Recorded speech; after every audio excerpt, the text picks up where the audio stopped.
Adorno disebut sebagai sosiolog dan komponis yang cemerlang berkebangsaan Jerman pada abad 20.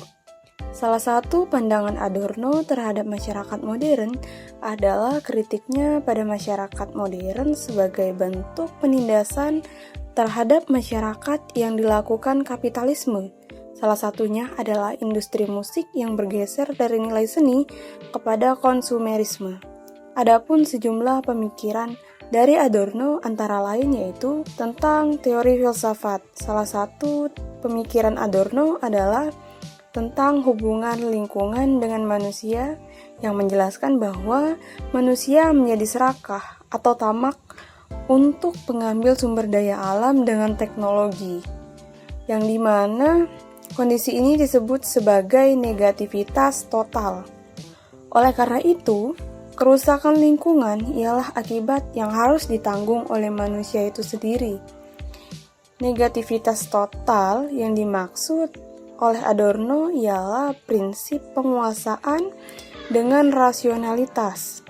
Bagi Adorno, yang paling penting ialah dengan menaklukkan alam kepada manusia, belum masuk dalam kebebasan. Tetapi manusia ingin membebaskan diri dengan menguasai alam. Pada saat ini yang menjadi objek penguasa, manusia sendiri yang ingin membebaskan dirinya. Pada kenyataannya, diperbudak saja. Keadaan inilah yang disebut sebagai negativitas total. Kemudian, Adorno memberikan solusi agar manusia meninggalkan sifat serakah atau sifat rakus tersebut. Teori kritis Herbert Marcuse adalah sebuah filsafat mazhab Frankfurt pada abad ke-20, yakni sebuah integrasi antara logika Marxisme dan logika kritisisme yang dipelopori oleh Immanuel Kant pada era pencerahan abad ke-28 di Jerman. Marcuse melihat bahwa rumusan dialektika yang dibuat oleh Hegel merupakan sebuah titik kulminasi dari logika kritisisme itu sendiri.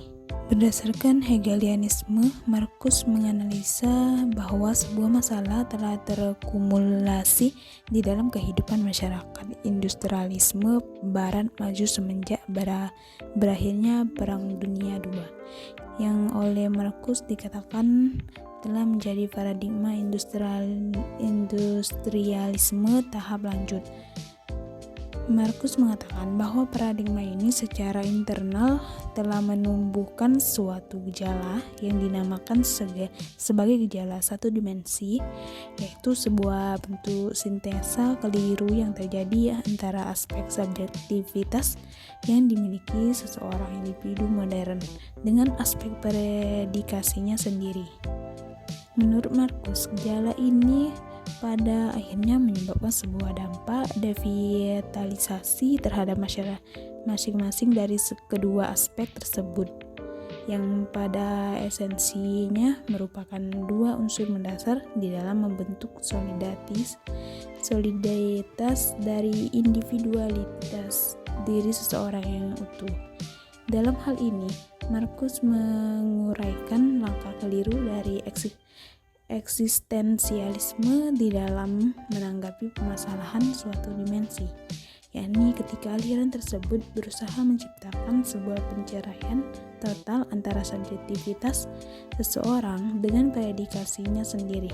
Berdasarkan integrasi antara filsafat Hegel dan filsafat Marx mengenai ontologi dari dialektika, Marcuse melihat bahwa hubungan yang tepat antara subjektivitas manusia dan predikasinya bukanlah suatu bentuk penyatuan degeneratif seperti gejala satu dimensi ataupun suatu bentuk antagonisme yang tanpa henti di antara keduanya seperti yang telah ditawarkan oleh eksistensialisme, melainkan suatu bentuk hubungan dialektika yang terus-menerus menjalankan suatu progresi kualitatif. Jürgen Habermas merupakan tokoh terakhir dari mazhab Frankfurt dan juga yang masih hidup sampai sekarang. Ketika mazhab Frankfurt secara resmi sudah tidak kekurangan lagi dan teori yang ditawarkan kepada masyarakat beres dengan sikap yang pesimis, Namun, Jürgen Habermas telah menghidupkan kembali mazhab Frankfurt dan melanjutkan kembali teori kritis yang menjadi proyek dari para pendahulunya, yaitu Max Horkheimer, Theodor Adorno, dan Herbert Marcuse. Teori kritis menurut Jürgen Habermas, teori kritis bukanlah teori ilmiah yang biasa dikenal di kalangan publik akademis dalam masyarakat kita. Jürgen Habermas menggambarkan teori kritis sebagai suatu metodologi yang berdiri di dalam ketegangan dialektis, selang filsafat dan ilmu pengetahuan. Teori kritis tidak hanya selesai pada fakta-fakta objektif yang pada umumnya dianut oleh arus positivistik. Teori kritis berusaha menembus realistis sosial sebagai fakta sosiologis bagi menemukan kondisi yang bersifat transendental yang melampaui data empiris. Teori kritis merupakan kritik ideologi. Akan tetapi, teori ini tidak beres begitu saja. Jürgen Habermas sebagai penerus mazhab Frankfurt akan membangkitkan kembali teori tersebut dengan sebuah paradigma yang baru. Jürgen Habermas dalam paradigma ideologi dan modernitas dalam teori tindakan komunikatif, yang dimana pada tindakan komunikatif ini sangatlah penting di dalam masyarakat yang kontemporer.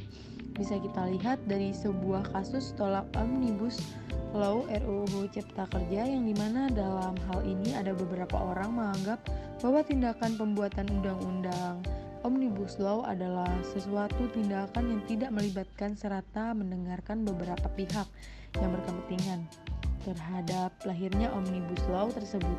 Dari hal ini, komunikatif yang dikemukakan oleh Habermas melalui proses tersebut bisa dilakukan di dalam ruang yang bisa disebut sebagai ruang publik, yang dimana di dalam ruangan ini kebanyakan atau hampir semua orang sangat berpartisipasi seperti melakukan musyawarah, saling menyampaikan pendapat, dan tidak adanya pihak-pihak yang lebih dominan selama melakukan proses membuat keputusan. Dan di dalam teori Jürgen Habermas ialah menawarkan semua orang untuk mendapatkan kebebasan dalam menyampaikan maksud atau pendapat, serta setiap orang berhak untuk mendapatkan sebuah kesempatan yang sama dan membentuk persetujuan dan rasa saling mengerti. Serta dari pemikiran Jürgen Habermas, manusia tidak lagi dianggap sebagai subjek tetapi sebagai objek yang dapat dimanipulasi secara teknis. Tear on